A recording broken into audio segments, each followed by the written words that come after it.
बिस्मिल्लाहिर्रहमानिर्रहीम। नाज़रीन इकराम, आखिर का वो लम्हा सईद आ पहुँचा जिसमें आप लोगों की डिमांड थी कि साबिक़ वज़ीर आज़म चौधरी अब्दुल मजीद साहब के राइजिंग स्टार, एक चमकते हुए नौजवान सितारे मुईज़ मजीद का इंटरव्यू किया जाए। मेरे साथ तशरीफ़ रखते हैं मुईज़ मजीद साहब। कल मैंने मामा शबीर साहब का एक इंटरव्यू किया। वो कायदे कश्मीर जिनको वो कहते हैं, बैरिस्टर सुल्तान महमूद चौधरी के साथी हैं। उन्होंने कहा कि मैं अपने कायदे कश्मीर की सेहत के लिए दुआगो हूँ, लेकिन मेरी सच्ची बातें किसी और को समझ आई हो या ना आई हों, मुईज़ मजीद और चौधरी मजीद साहब इस ख़ानदान को समझ आ चुकी हैं और मुईज़ मजीद आइंदा मीरपुर से इलेक्शन लड़ रहे हैं। ये इतनी बड़ी बात उन्होंने की कि इस पर अच्छा खासा रोला पड़ा हुआ है इस वक्त। आप इलेक्शन लड़ रहे हैं मीरपुर से सर? बिस्मिल्लाहिर्रहमानिर्रहीम। सबसे पहले अल्लाह पाक सदर रियासत बैरिस्टर सुल्तान महमूद चौधरी को सेहत दे। अल्लाह पाक उनका साया उनकी औलाद पे कायम और दायम रखे। देखें, जो लाला जी ने बात की है ये उनका जमहूरी राइट है। इसी तरह जब शहर के और इस इलाके के लोग अपना इज़हार राय देंगे तो उसे मेरा हौसला भी पुख्ता होगा, क्योंकि जमहूरियत में तो अव्वल फ़ैसला लोगों ने करना होता है। तो इंशाअल्लाह जब इसी तरह लोग फ़ैसला करते रहेंगे तो मैं मैदान में इंशाअल्लाह बशर्ते ज़िंदगी उतरूँगा। ये बताएंगे कि चौधरी मजीद साहब से मेरा बड़ा ही खटा मीठा और बड़ा ही मज़ेदार तल्लुक़ है। वो मेरी बातों पे बाद औक़ात बरा फ़रोख्ता होके मुझे खरी खरी सुना देते थे। जिन चीज़ों पे मुझे इतराज़ होता था, मैं अखबार और माइक के ज़रिए रेडियो पाकिस्तान पे और रोज़नामा जम्मू कश्मीर में इज़हार कर देता था। लेकिन इसके बावजूद हमने एक दूसरे का एक ख़ास एहतराम, एक दूसरे का आँख की शर्म और मुरवत हमने बरकरार रखी। आपके अंदर मैंने देखा है कि बहुत ज़्यादा एक अदब, तहज़ीब और ये चीज़ें, शाइस्तगी बहुत ज़्यादा हैं। आपकी स्कूलिंग कहाँ की है? थोड़ा पब्लिक को बताएं ना। पढ़े कहाँ से आप, लिखे कहाँ से आप, क्या आपका बैकग्राउंड है? जी, सबसे पहले तो आप ये देखें कि जो जर्नलिस्ट होता है या जो सहाफ़ी होता है उसके हाथ में कलम होती है। तो इस कलम ने इंसानी हकूक़ को, जमहूरियत को, इस्तिकामत को पाकिस्तान और आज़ाद कश्मीर के माशरे में लाने में बहुत बड़ा किरदार अदा किया है। अगर आप उनके ख़िलाफ़ या उनके बारे में वो क्रिटिसिज़म ना करते तो मेरा ख़्याल है कि वो भी शायद कुछ ऐसे काम थे वो उस तरह बेहतर तरीके से अंजाम ना दे सकते। म्यूचुअल रिस्पेक्ट होनी चाहिए। उनका जो अंदाज़ है, अब आप मुझे कहें कि मैं उस अंदाज़ से आज दिन बात करना शुरू हो जाऊँ तो नहीं, मैच नहीं हो सकता। एक इंसान जिसने पूरी ज़िंदगी एक छोटे लेवल के वर्कर से लेके वज़ारत उज़्मा तक का उसका सफ़र हो, तो वो उनकी एक अपनी क्रेडिबिलिटी है। तो देखें, बड़ी छोटी सी बात है कि आप अगर किसी को इज़्ज़त देंगे तो आपको इज़्ज़त मिलेगी। तो आपका बैकग्राउंड, एजुकेशन? जी, मेरा बैकग्राउंड ये है कि मैं सबसे पहले तो सिटी स्कूल में पढ़ा हूँ मीरपुर। इसके बाद फिर मेरी एजुकेशन चांदबाग स्कूल है लाहौर में, उधर बोर्डिंग में हुई। हाँ जी। फिर उसके बाद इस्लामाबाद में फ्रोबेल्स में। उसके बाद बरतानिया में मैंने जी बीएससी ऑनर्स किया था पॉलिटिकल साइंस और इंटरनेशनल रिलेशंस में। फिर उसके बाद मैंने जीडीएल किया है, जो पोस्ट ग्रेजुएशन लॉ कोर्स होता है, 3 सालों की डिग्री 8 महीनों में। इंग्लैंड से? जी हाँ जी। और उसके बाद फिर मैं कनाडा मूव हुआ। वहाँ पे मैंने डे टू डे जॉब्स की और अपने पाँव पे खड़ा होकर मैंने एक कारोबार सेट किया। वो कारोबार बंद हुआ, फिर मैंने एक और कारोबार शुरू किया और इसी तरह मेरी जर्नी चली आ रही थी। लेकिन देखिए, इंसान की ज़िंदगी का मकसद, अल्लाह ताला ने हर इंसान को एक मकसद के लिए पैदा किया है। और मेरा ये क्या से राय थी कि अगर मैं कब्र में जब जाऊंगा तो वो जो 3 सवाल हैं, तुम्हारा खुदा कौन, मन रब्बू का, वन रसूलू का, व दीनू का, उसके बाद चौथा सवाल यही होना है कि अगर आपके पास शऊर था, अक्ल थी, तालीम थी, तो तुमने इंसानियत के लिए क्या किया। तो उधर मेरे पास फिर जवाब ना रहता। तो फिर मैंने ये सोचा, मशवरा किया, क्या से राय की कि मैंने इस रास्ते में चलना और बेलौस होकर चलना। मुश्किल रास्ता? जी, मैं कठिन रास्ता है। लेकिन जब आप एक सोच के तहत और एक नज़रिए के तहत चलते हैं तो अहले बैत और नबी के ख़ानदान से कटन रास्ता किसी ने नहीं था चुना। ये पैगंबरी रास्ता है कि पब्लिक की खिदमत करना, पब्लिक को दुरुस्त रास्ते पे लेके जाना, ये पैगंबरी रास्ता होता है। बेशक, देखें, हमारे लिए तो अव्वल मिसाल सहाबाए कराम है और अहले बैत हैं। और जब अहले बैत की हम मिसाल लें तो आप सल्लल्लाहु अलैहि वसल्लम का ख़ानदान था। हज़रत इमाम हुसैन ने जब अपने नज़रिए को माना, उस पर बाकायदगी से वो चलना शुरू हुए, तो उस पर उनका सर कलम हो गया, लेकिन उन्होंने अपने नज़रिए पे समझौता नहीं किया। ये बताएंगे, आप शादीशुदा हैं या अभी अप्लाइड फॉर हैं? नहीं, अल्हम्दुलिल्लाह मेरी शादी हुई हुई है और मेरी शादी मेरी पसंद की शादी है। और देखिए, मुसलमान सुने हैं कि जब तक चार ना हो जाए अप्लाइड फॉर ही होता है। नहीं, चाहत एक ही दफ़ा हुई है जी। चार, मैंने कहा जब तक चार ना हो जाए नहीं, सवाल ही पैदा नहीं आप अप्लाइड फॉर नहीं हैं। नहीं जी। जो लोग समझ रहे थे कि मुईज़ मजीद अभी बहुत छोटे हैं, अभी इनकी शादी शायद नहीं हुई, उनके लिए मैं ये बुरी खबर शेयर कर दूं, ये अप्लाइड फॉर भी नहीं है। इन्होंने कहा मैंने अपनी पसंद की शादी की है and he is happily married one women man. अच्छा, आप ये बताएंगे, मीरपुर में आप कभी यहाँ पे, मैंने देखा मीरपुर में आप जनाजे अटेंड कर रहे होते हैं, अभी भी आप एक जनाजा पढ़ के आए हैं, अमीन साहब के साहिबजादे वो वफ़ात पा गए। हर शादी पे, हर खुशी गमी पे आप जाते हैं, तो बाय एयर जाते हैं, इमरान खान साहब जैसे हेलीकॉप्टर पे जाते थे, या बाय रोड जाते हैं आप? मेरे पे हो तो मैं तो वॉक करके जाऊं, लेकिन यहाँ पे ज़ाहिर बात है इंफ्रास्ट्रक्चर कुछ हद तक बना हुआ है तो लोग गाड़ी में जाना पसंद करते हैं। आपने अल्लामा इकबाल रहमतुल्लाह अलैह हकीमुल उम्मत का नाम सुना है? जी बेशक सुना। कैसे आदमी थे? हाँ, इकबाल को अगर हम 20% भी समझ जाएं तो शायद आज जो हमारी सोसाइटी के हालात हैं वो बहुत हद तक बेहतर हो जाएं, अमली तौर पे अगर हम उस पर अमल करें तो अगला सवाल ये है, अल्लामा इकबाल रहमतुल्लाह अलैह को पता भी नहीं है, उनके नाम पे मीरपुर में एक सड़क यहाँ पे तजवीज़ की गई थी, अल्लामा इकबाल रोड। आजकल वो 7 star company, construction company, Rizwan Anwar साहब ने मुझे इंटरव्यू देते हुए पहले बताया था ऐसे चंद माह पहले कि हुजूर मेरा कसूर नहीं, 59 करोड़ रुपीस का ठेका है और मुझे लिंक रोड के नाम पे सही साहब इसको डलवा गए थे, बकौल उनके लिंक रोड में 2 करोड़ पे साल का देते हैं, तो मैं 30 सालों के बाद बिल रिसीव करूंगा, मेरा कसूर क्या है?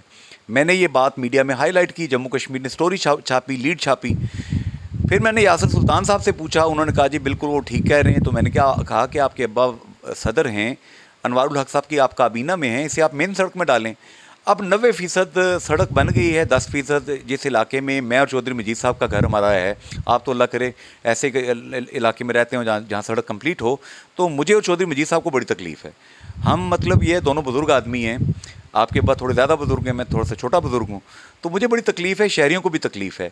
इस पर आप आवाज़ हक बुलंद करना चाहेंगे या आप तारीफ़ ही करेंगे?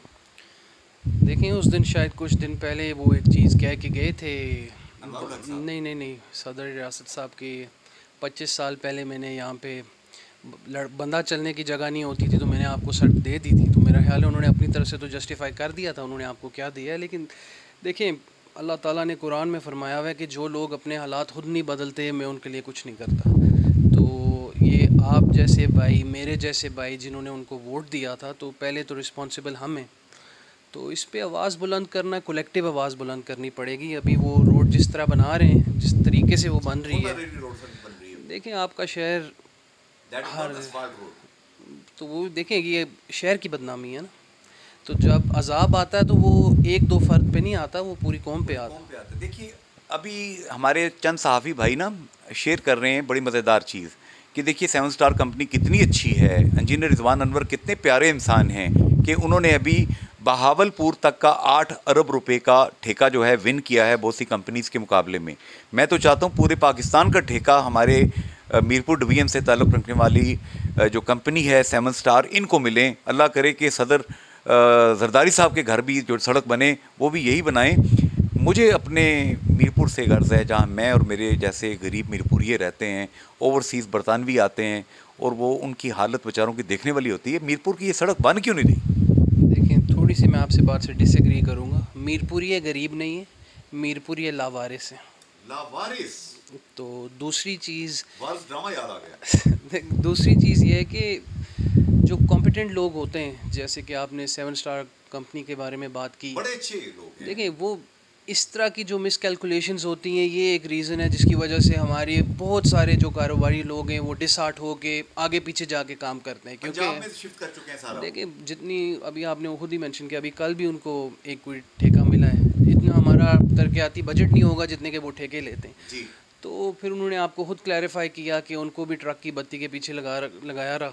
आप आवाज़ उठाएं ना सर। सर मैं आवाज़ उठाऊंगा, मेरे साथ आप लोग आवाज़ उठाएंगे तो कलेक्टिव आवाज़, हाँ पैरा देंगे आपके साथ। तो इंशाल्लाह ये अब आपने जिस तरह 25 साल से खड़े हो रहे हैं वैसे नहीं खड़े होना, नहीं, असली जान टांगों में जान रखनी है। और उसमें अल्लाह ताला ने कुरान में फरमाया कि अल्लाह ने कुरान में फरमाया, जो अल्लाह ने कुरान में फरमाया जो लोग ईमान लेके आए मैंने उनका खौफ निकाला है, तो ये फिर आपको कुरान की इस आयत पे अमल करना पड़ेगा। और कोई आपको वोट दे ना दे, मीरपुर से जुनेद अंसारी आपको वोट देगा अगर ये सड़क पूरी करा दें।